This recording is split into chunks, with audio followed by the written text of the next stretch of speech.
오늘 하나님께서 우리에게 주시는 말씀은 데살로니가전서 2장 1절에서 2절까지의 말씀입니다. 가지고 계신 신약성경 329면이 되겠습니다.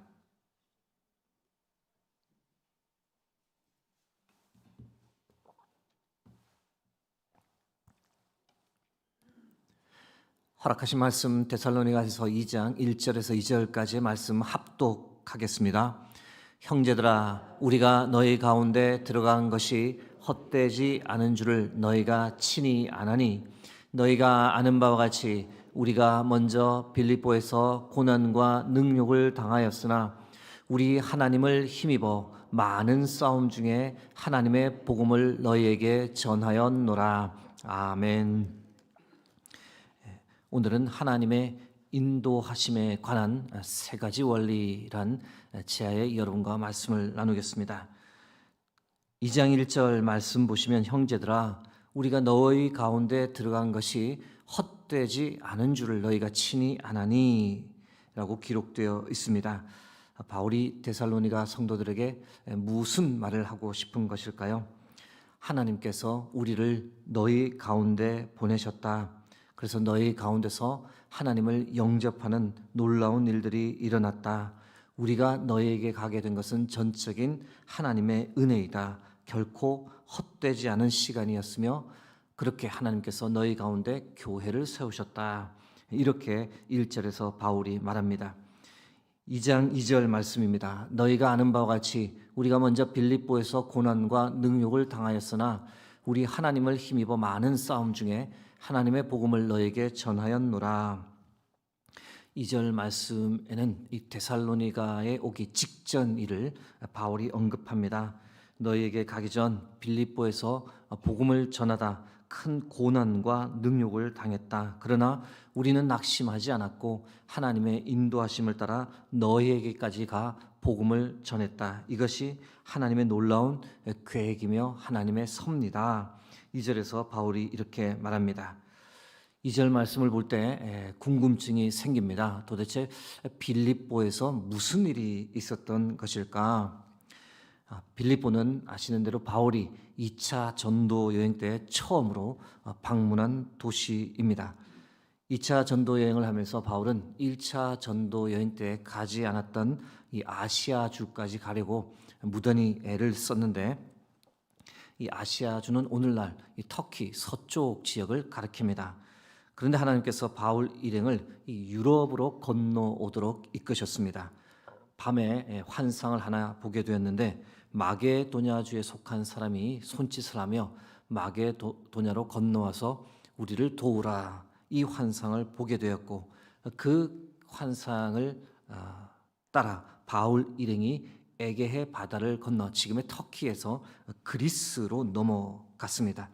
그리스로 넘어가 처음 방문한 도시가 어디였느냐? 바로 빌립보였습니다.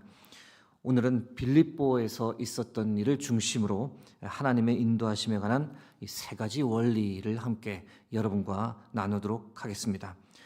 하나님께서 우리를 인도하실 때 우리가 발견할 수 있는 원리, 첫 번째, 길을 막으실 때는 다 이유가 있다는 겁니다. 잠언 16장 9절 말씀입니다. 사람이 마음으로 자기의 길을 계획할지라도 그의 걸음을 인도하시는 이는 여호와시니라. 살면서 우리가 다 원하는 대로 길이 열리면 좋지만 결코 그렇지 않다는 것을 우리가 다 압니다. 때론 막혀 있어서 한참 그 길이 열릴 때까지 기다려야 할 때도 있고, 어떤 경우에는 아예 열리지를 않아 완전히 다른 길을 선택해야 할 때도 있습니다.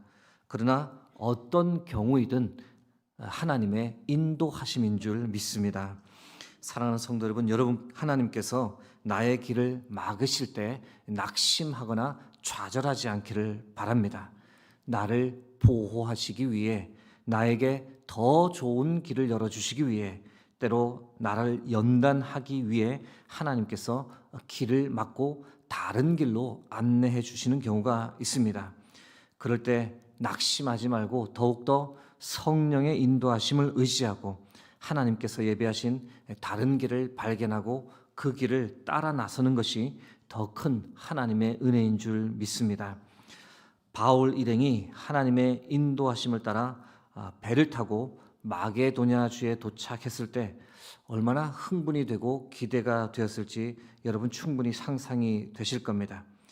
환상을 보고 도착했으니 하나님의 특별한 역사가 있을 거다라는 기대를 했는데 그 기대에 부응해 도시 빌립보에서 놀라운 은혜의 역사가 일어났습니다. 첫 가정교회가 세워졌습니다. 유럽 땅에 세워진 첫 가정교회였는데 사도행전 16장 12절에서 15절 말씀입니다. 거기서 빌립보에 이르니 이는 마게도냐 지방의 첫 성이요 또 로마의 식민지라. 이 성에서 수일을 이유하다가 안식일에 우리가 기도할 곳이 있을까 하여 문밖 강가에 나가 거기 앉아서 모인 여자들에게 말하는데 두아디라 시인은 자색옷감 장사로서 하나님을 섬기는 루디아라 하는 한 여자가 말을 듣고 있을 때 주께서 그 마음을 열어 바울의 말을 따르게 하신지라. 그와 그 집이 다 세례를 받고 우리에게 청하여 이르되 만일 나를 주 믿는 자로 알거든 내 집에 들어와 유하라 하고 광권하여 머물게 하니라. 기도할 장소를 물색하다가 복음을 전할 기회를 가졌고 자색 옷감 장사 루디아가 바울이 전해준 복음을 받아들였습니다. 그녀뿐 아니라 그녀의 온 집이 예수 생명의 복음을 받아들이고 세례를 받고 구원을 받는 놀라운 역사가 일어났고 그 루디아의 집이 유럽에서 첫 번째 가정교회가 되었습니다. 하나님의 일하심이 참 놀라울 따름입니다. 그러나 다음의 사건은 하나님의 인도하심에 관해 두 번째 원리를 생각하게 합니다. 하나님의 인도하심에 관한 두 번째 원리는 이끄시는 길이 무조건 만사 형통의 길만은 아니다라는 것을 우리가 명심해야 합니다. 바울 일행이 빌립보에서 겪은 다음 사건이 이 사실을 잘 증명합니다. 루디아 가정의 회심 사건까지는 참 좋았는데 은혜로웠는데 그 다음에는 바울과 실라가 매를 맞고 옥에 갇히는 사건이 발생했습니다. 사건의 전말은 이렇습니다. 빌립보에서 또 기도를 하러 가다가 이 귀신 들린 여종 아이 하나가 이 바울 일행에 따라 붙었습니다. 며칠 동안을 따라다니며 일행을 너무 괴롭게 하니 바울이 너무 괴롭고 귀찮아서 여종에게 들린 귀신을 쫓아내고 이 여종을 말끔히 고쳐주었습니다. 사도행전 16장 17절에서 18절 말씀입니다.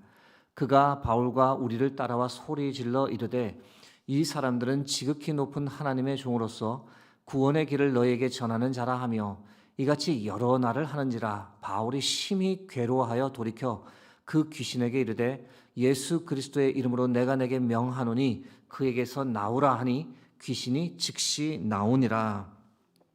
웃자고 드리는 말씀입니다마는 이 치근해서 고쳐준 것이 아니라 귀찮아서 고쳐준 첫 사례가 될 것 같습니다. 여러분, 귀신 들린 여종을 고쳐주었으니 이것이 얼마나 큰 축복입니까?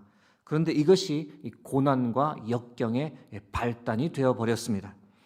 귀신 들렸던 여종에게 점치는 능력이 있었는데 귀신이 나가며 그 능력이 완전히 사라져버렸습니다. 여종에게는 주인이 몇 명 있었는데 여종의 점치는 능력이 사라진 것을 발견하고 화가 치밀어 올랐던 겁니다.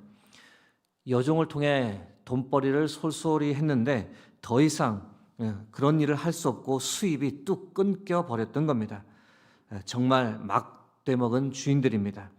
귀신을 쫓아냈다는 것을 알고 오히려 바울과 실라를 두려워해야 할 판에 돈벌이가 사라졌다고 눈이 뒤집혀 바울과 실라를 붙잡고 장터에 끌고 갔습니다. 관리들 앞에 그들을 세우고 몰려든 사람들을 선동하고 바울 일행에 관해 모함을 하며 그들을 고발했습니다. 결국 바울과 실라는 옷이 벗기고 매를 실컷 맞고 옥에 갇히는 신세가 되었던 겁니다. 사랑하는 성도 여러분, 하나님의 일을 열심히 하는데 하나님을 열심히 믿는데 이런 일이 우리에게 일어날 수 있다는 사실을 우리가 기억할 필요가 있습니다. 하나님을 믿을 때, 하나님을 따를 때 복음대로 살려 할 때 고난이 우리에게 다가올 수 있습니다. 디모데후서 1장 8절 말씀입니다. 그러므로 너는 내가 우리 주를 증언함과 또는 주를 위하여 갇힌 자 된 나를 부끄러워하지 말고 오직 하나님의 능력을 따라 복음과 함께 고난을 받으라. 여러분, 믿음 생활하다 고난이 찾아오고 역경이 찾아올 때 여러분의 믿음이 결코 흔들리지 않기를 바랍니다. 믿음 생활을 오히려 잘하는 사람에게 고난이 찾아옵니다. 그 사실에 오히려 위로를 받고 고난 중에 여러분의 믿음이 더 연단받기를 주의 이름으로 축복합니다. 하나님의 인도하심에 관한 세 번째 원리는 무엇인가? 모든 것이 합력하여 선을 이루게 된다는 겁니다. 여러분, 감옥에 갇혀 버렸는데 하나님께서 어떻게 이것을 선으로 바꾸어 주셨습니까? 이미 알고 계신 대로 한밤중에 바울과 실라가 찬양하며 기도했습니다. 그랬더니 지진이 일어나 옥문이 열리는 놀라운 역사가 일어났습니다. 간단히 줄여 이 역사가 최종적으로 어떤 일로 이어졌습니까? 갇혀 있었던 옥을 지키던 간수와 그 온 가족이 예수님을 영접하고 세례받고 구원받는 사건으로 이어졌습니다. 바울 일행이 매맞고 옥에 갇힌 일이 없었다면 결코 일어날 수 없는 은혜의 사건이었습니다. 그들이 받았던 모든 고난과 역경에도 다 이유가 있었던 겁니다. 하나님은 정말 모든 것을 선으로 바꾸어 가시는 줄 믿습니다. 그리고 나서 그 사건 이후 빌립보를 떠나야 했는데 이후 어디에 갔습니까? 데살로니가에 갔습니다. 이 일에 관해 바울이 이렇게 말합니다. 옷 벗기고 실컷 맞고 옥에 갇혔던 일, 우리가 받았던 고난과 능욕, 그것도 하나도 헛된 것이 없으며 모두 다 하나님의 뜻이었다. 그 일이 있었기에 우리가 데살로니가까지 오게 되었다. 데살로니가에 와서 너에게 복음을 전하게 되었다. 모든 것이 다 하나님의 의미이며 하나님의 뜻이다. 이것이 바울의 고백입니다. 사랑하는 성도 여러분, 돌아보면 모든 것이 다 하나님의 은혜요, 하나님의 인도하심인 줄 믿습니다. 참 어려운 역경의 시간이 우리에게 있습니다. 가정의 어려움, 관계의 어려움, 건강의 어려움 등. 그러나 돌아보면 우리에게 어찌 보면 꼭 필요한 시간일 수 있습니다. 그 고난의 시간을 통해 우리가 하나님을 더 바라보게 되고 하나님을 떠나지 않고 더 의지하며 살기 때문입니다. 사랑하는 성도 여러분, 오늘도 하나님의 인도하심을 전적으로 신뢰하며 믿음으로 승리하며 하루를 살아가길 주의 이름으로 축복합니다. 현재 힘겨운 고난과 역경 중에 있더라도 바울처럼 찬양하고 기도하며 하나님께서 반드시 모든 상황을 역전시켜 주시고 모든 것을 합력하여 선으로 바꾸어 주실 것을 믿으며 오늘도 주와 동행하는 복된 하루를 살아가길 주의 이름으로 축복합니다. 함께 기도하겠습니다. 살아계신 하나님, 오늘도 하나님의 인도하심을 전적으로 의지하며 주와 동행하는 복된 하루를 걷게 하옵소서. 하나님, 때로는 알 수 없지만 우리의 길 가운데 있는 고난과 역경이 있을 수 있지만 때로는 우리가 바라는 만사 형통의 길만은 아니지만 그러나 모든 것을 합력하여 선을 이루시는 그 하나님을 바라보며 하나님을 전적으로 의지하며 바울과 실라처럼 오늘도 찬양하고 기도하는 복된 하루를 보내게 하옵소서. 하나님께서 반드시 모든 상황을 역전시켜 주실 것을 믿습니다. 모든 것을 합력하여 선으로 바꾸어 주실 것을 믿습니다. 그 믿음 가지고 오늘도 승리하는 하루 되게 하옵소서. 모든 영광을 주께 드립니다. 예수 그리스도의 이름으로 기도드립니다. 아멘.